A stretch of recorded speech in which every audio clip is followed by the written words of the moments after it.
यहाँ पर मुजफ्फरनगर समाजवादी पार्टी कार्यालय पर उपस्थित जनपद से आसपास से आए सभी हमारे बड़े बुजुर्ग भाई, मेरी माएँ बहनें और साथ ही मैं सबसे पहले धन्यवाद देना चाहती हूँ हमारे जिला अध्यक्ष जिया चौधरी भाई का, जिन्होंने बहुत ही खूबसूरत कार्यक्रम का बहुत ही कम समय में आयोजन कराया।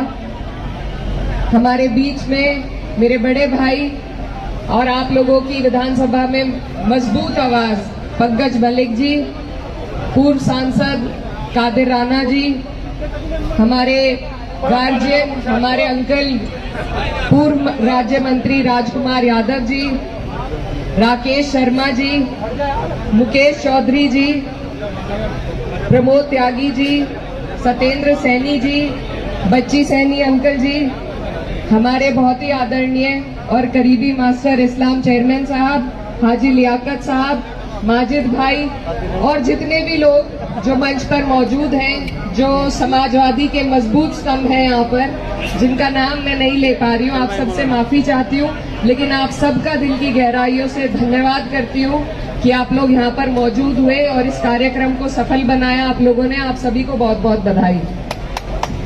आज जिस विषय में हम लोग यहाँ इकट्ठा हुए हैं वो इतना गंभीर विषय है कि आज हमारा जो संविधान है, आज के दिन आरक्षण मिला था, लेकिन कुछ लोग जो सत्ता में बैठे हैं, जो सरकार में बैठे हैं, वो रोज कोई ना कोई ऐसी योजना को लेकर आ रहे हैं जिससे संविधान की ताकत को कमजोर कर सके। कभी सामने से प्रयास होता है, कभी पीछे से प्रयास होता है। आप ये देखिए, अगर संविधान नहीं होगा तो हम जैसे लोग जो पिछड़े हैं, जो अल्पसंख्यक हैं, जो दलित हैं, जो वंचित हैं, जो शोषित हैं, उनकी सुरक्षा कोई नहीं कर सकता। मैं नमन करना चाहती हूँ डॉक्टर भीमराव अंबेडकर साहब जी को, जिन्होंने हमें ये अनमोल तोहफा दिया। ये एक सुरक्षा कवच है हमारे सभी लोगों के लिए। इसी से हमें हमारे अधिकार मिलते हैं नागरिक के तौर पर सर उठा के इस देश में जीने के लिए। आज ये सरकार हमें ऐसी स्थिति में लाकर खड़ा कर दिया है कि हमें खुद ही अपने संविधान की सुरक्षा करनी पड़ रही है। जो चीज हमारे लिए सुरक्षा कवच के तौर पर बनाई गई थी, उसकी सुरक्षा का दायित्व भी आज हमारे ऊपर डाल दिया है। ये ऐसी बेईमान सरकार है। तो इस सरकार को, इसकी नीयत को हमें करारा जवाब देना है। ये आज हम और आप सब मिलकर यहाँ से संकल्प करते हैं, क्योंकि जब तक हम बदलाव नहीं करेंगे, जब तक हम इस सरकार को नहीं बदलेंगे, तब तक ये इसी तरह के नियम लाती रहेगी। आज हमसे हमारा जो बिहार के हमारे भाई हैं, उनसे उनके वोटों का अधिकार छीना जा रहा है। ये SIR नहीं है, ये बैकडोर की NRC है, जिससे ऐसे लोगों को जिनके पास कागज नहीं है, यहाँ पर सभी लोग ग्रामीण क्षेत्र से भी ताल्लुक रखते हैं। कितने लोग हैं जिनके पास अपने घरों के कागज वहां मिलेंगे, या बिजली के बिल मिलेंगे, या पुराने हमारे बाप दादा के टाइम में कहाँ बर्थ सर्टिफिकेट बनते थे। कभी कभी जब म्यूनिसिपैलिटी में आग लग जाती थी तो सारे रजिस्टर वहीं खत्म हो जाते थे। तो आज वो लोग कहाँ से कागज दिखाएंगे।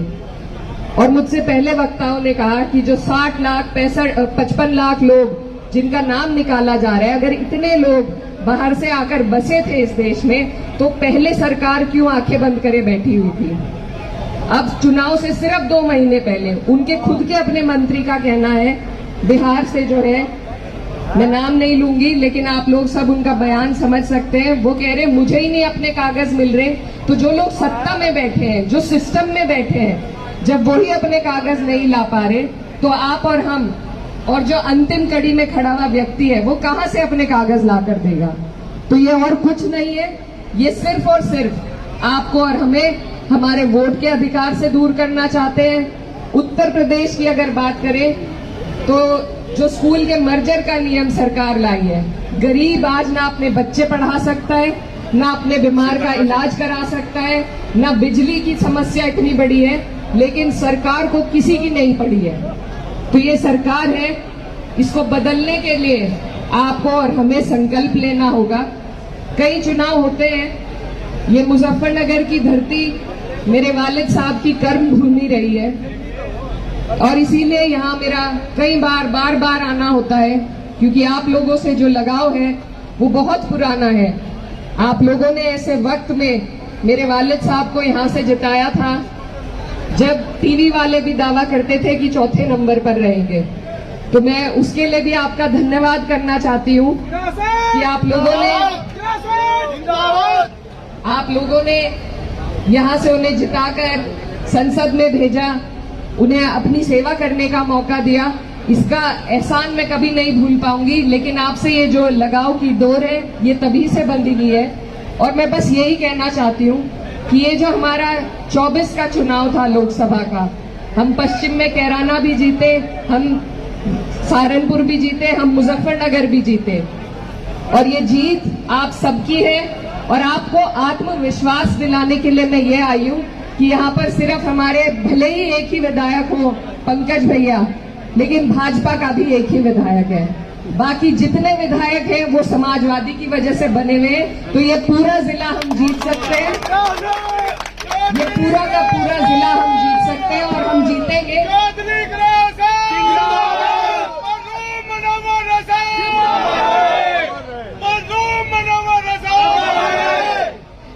हमारा जो जिला है इसमें 6 सीटें हैं, समीकरण सब आपके सामने है। हम जो एक आध सीट अपनी चूक में हाल फिलहाल में हारे हैं, मैं सबसे ज्यादा महत्वपूर्ण उस बात को समझती हूँ और वही कहना चाहती हूँ कि आप लोग सब यहाँ जितने बैठे हैं, आप सब पार्टी की ताकत है, पार्टी के स्तंभ है। लेकिन अगर हम अपनी खींचातानी में दूसरों को मौका दे रहे हैं, दूसरों को जगह दे रहे हैं, तो ये हमारी बहुत बड़ी भूल है, गलती है। जब सरकार बनेगी, जब माननीय राष्ट्रीय अध्यक्ष जी मुख्यमंत्री बनेंगे, तो एक एक व्यक्ति उनकी सरकार आपने हमने देखी है, महसूस किया है क्या ताकत होती है उस सरकार में। तो उनका एक एक व्यक्ति, एक एक कार्यकर्ता मुख्यमंत्री बना रहता है। इसलिए आपस में झगड़ने की कोई बात है ही नहीं। और हमें बहुत सूझबूझ के साथ, मेरे भाई यहाँ खड़े हैं बहुत सारे, फोटो हम ले रहे हैं, लेते भी रहेंगे, लेकिन हमें बहुत खामोशी और संजीदगी के साथ तैयारी करनी है। यहाँ जितने भी लोग मौजूद हैं, ये कोई एक एक व्यक्ति नहीं है, इनके एक एक के पास मुझे मालूम है पूरी की पूरी विधानसभा को प्रभावित करने के वोट यहाँ पर एक एक आदमी लिए बैठा है।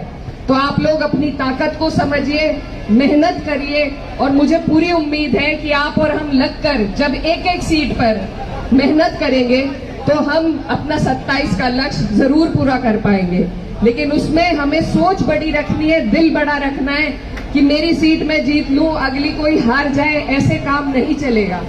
ये 2 बार से इसी वजह से हम हार रहे हैं। पिछली बार के अगर हम आंकड़े उठाकर देखेंगे तो बहुत कम वोट, कई सीटों पे 100, 150, 350 वोटों से हम हारे हैं। तो हम जितने लोग यहाँ मौजूद हैं, सभी को ये कोशिश, ये मेहनत करनी होगी कि हम अपने लोगों को संगठित करें।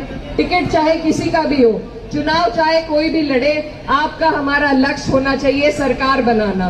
क्योंकि अगर इन्हीं बेईमानों की सरकार रही तो आप और हम इसी तरीके से परेशान रहेंगे। हमारे जीने में, हमारे आगे बढ़ने में कोई सुधार नहीं आ पाएगा। तो हमें समझदारी करनी होगी और सिर्फ सड़कों पर उतरकर समझदारी नहीं होती। एक एक वोट को जोड़ के, एक एक आदमी को मनाकर, तब जाकर हम सरकार तक पहुंच पाएंगे। तो आज संविधान मान स्तंभ दिवस के दिन मैं आप सब से ये वादा लेना चाहती हूँ कि आने वाली 27 में पूरे के पूरे जिला मुजफ्फरनगर हम जीतेंगे या नहीं जीतेंगे? आप सब मेहनत करेंगे, क्योंकि जब हम एक एक सीट को जीत कर अपने राष्ट्रीय अध्यक्ष जी को देंगे तो हमारा रास्ता बहुत आसान हो जाएगा। और मैं अपने सभी भाइयों को, बड़े बुजुर्गों को, मेरे जो एडीएम प्रकरण में मेरे साथ खड़े हैं, आप सबका धन्यवाद देना चाहती हूँ। और ये मेरी बेइज्जती नहीं है, मैं इतनी बड़ी नहीं हूँ, मैं आप सबकी बहन हूँ, बेटी हूँ, लेकिन ये उस पद की, उस सदन की बेइज्जती है जहाँ पर आपने मुझे भेजा है। और हम ये लड़ाई लड़ेंगे, पूरी हद तक लड़ेंगे, आखिर तक लड़ेंगे। जो रास्ता नियम कानून से है उससे हम ये लड़ाई लड़ेंगे, बिल्कुल पीछे नहीं हटेंगे। आप सबने इसमें मेरा साथ दिया, मेरा हौसला बढ़ाया, मैं उसके लिए आप सभी का धन्यवाद करना चाहती हूँ। और अपने सभी लोगों की लड़ाई को